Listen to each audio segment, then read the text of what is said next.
In August 2019, the Samsung Galaxy Note 10 Plus was launched. I pre-ordered mine and got it in early September. Fast forward 1 year later, is the Note 10 Plus still worth it? What is up guys, my name is Izzy and welcome to the channel.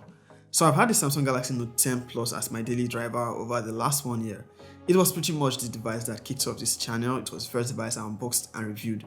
And since then I also used it as my primary camera, used it in filming all my videos until I got to 5k subscribers, and that was about 2 months ago. Then I upgraded to a proper camera. So it's safe to say I've pushed the Note 10 Plus to its limits, used it in extreme conditions over the last 1 year, and I'm probably in a better position to tell you if the Note 10 Plus is good enough, if it has held up fine, if it is worth buying right now in 2020, especially since the Samsung Galaxy Note 20 Ultra is already available. So the Note 10 Plus is actually down from its launch price. You can get good discount, good deals available right now. I'm going to have my affiliate links in the description below. If you made it this far into this video, it will be awesome if you click that subscribe button and turn on post notifications. Now with the Note 20 Ultra, the regular Note 20, the S20 FE, there's surely plenty of options to choose from. If you're a fan of the Note series, the Note 10 Plus is probably your best choice if you don't want to spend much going for the Note 20 Ultra. I believe this is a much better buy than the regular Note 20. The Samsung Galaxy Note 10 Plus still remains as one of the best designed smartphones to date. Very slim bezels, center cutout for the selfie camera, no massive camera bumps like the current Samsung flagships. I got the Aura Black variant but used a D-brand matte skin to help with grip. I also used the Samsung S View case, but it feels better and more convenient without it. The only feature this Samsung Galaxy Note 10 Plus lacks for a 2020 flagship is a high screen refresh rate. It has a 60Hz display. You still get a Quad HD dynamic AMOLED display, which is very high quality and definitely still among the best on any smartphone at the moment. Protected with Gorilla Glass 6 on both the front and the back. For media consumption, you still get quite the experience with the curved display. You also have that dual stereo speakers to complement. The Note 10 Plus launched with the Snapdragon 855 or the Exynos 9825 processor depending on your region. 12 gigs of RAM, 256 gigs of base storage. I have the Exynos variant. While there have been recent disparity in performance between the Snapdragon and Exynos variants of Samsung's flagships, all through my usage with the Samsung Galaxy Note 10 Plus, it never felt like my device was lacking in performance. It's still as good and as fast as it was when I purchased it. Battery performance is still very good. It supports up to 45 watt fast charging, but I use the 25 watt charger that comes in the box and it is just enough. The Note 10 Plus was the first Samsung device to ditch the headphone jack, so keep that in mind. No headphone jack. I don't miss it like I thought I would though.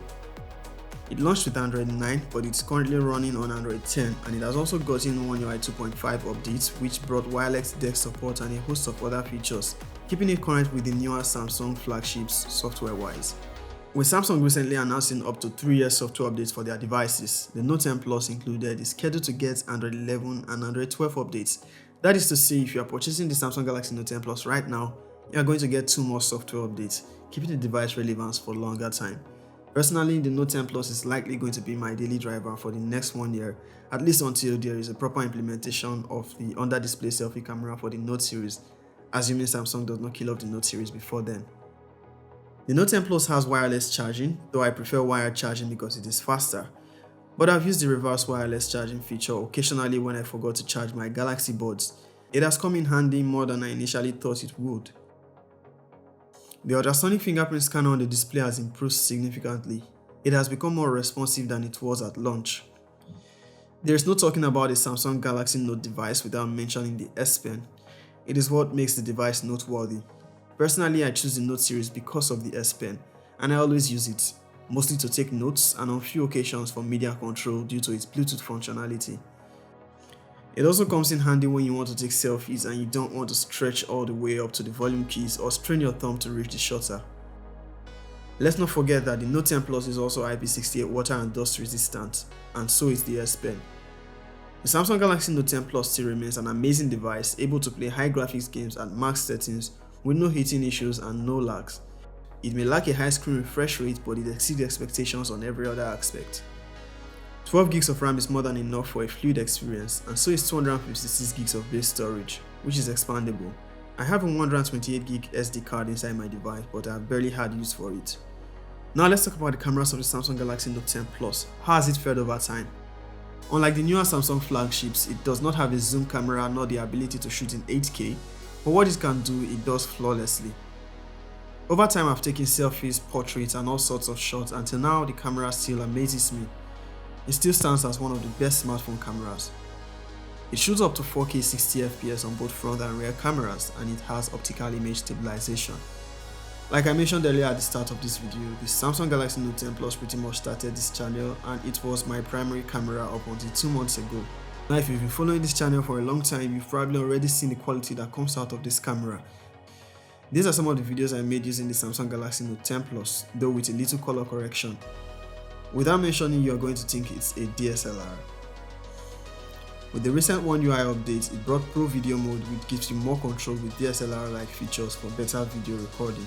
I could still confidently use this device as my secondary camera for the channel.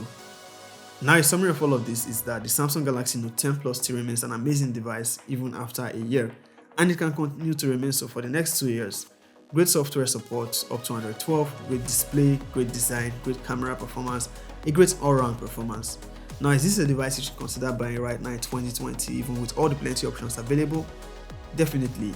I personally recommend buying this over the regular Note 20, and you can get this for cheaper. The only advantage the regular Note 20 has over the Samsung Galaxy Note 10 Plus is the Snapdragon 865 Plus processor, which you will barely notice the performance difference. Both have a 60Hz display, and this one has a Quad HD display. Now if you do decide to purchase the Note 10 Plus or the regular Note 10 or any of the Note 20 series, you can support the channel by using my affiliate links in the description below. Also, if you find this video helpful, please subscribe to the channel and hit the thumbs up or a thumbs down if you don't. Peace.